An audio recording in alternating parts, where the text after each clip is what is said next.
L'enrobé, en fait, c'est un revêtement routier noir que l'on retrouve sur les routes. C'est la touche finale lors de la réalisation de chaussées.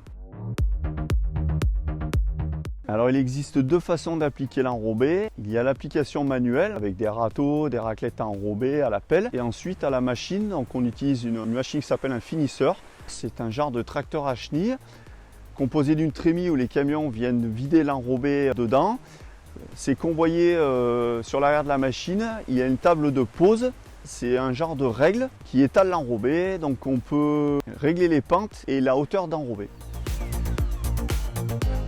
Ça consiste à créer des routes, à les rénover. À faire également des plateformes et aussi des cours chez les particuliers.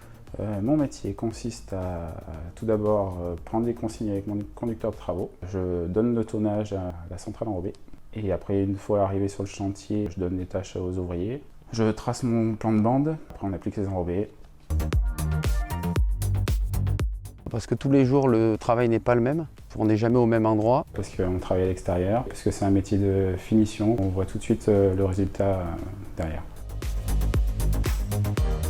C'est déjà une très bonne préparation par les équipes qui préparent le chantier. Une bonne organisation pour l'approvisionnement des camions. Il y a tout à caler, tout ce qui est camion, centrale, faire le point comme il faut avec le conducteur de travaux. On met le finisseur en place, on fait reculer les camions et ensuite on peut commencer à tirer si le compacteur est prêt et on essaye d'avancer ensemble.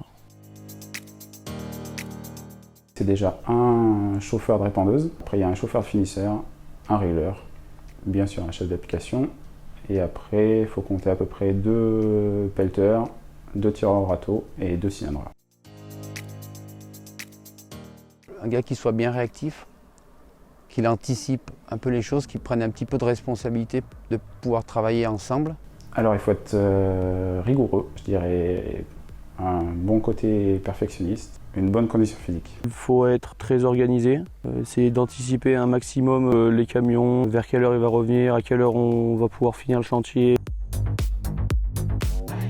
Ce que j'apprécie, c'est que c'est jamais le même chantier. Le travail d'équipe, on est nombreux dans l'équipe, on est 6 ou 7. C'est de voir un chantier bien réalisé, bien fini. Ce que j'aime dans ce métier, c'est le rendu final et ce côté magique quand tu te retournes et que tu vois le travail fini.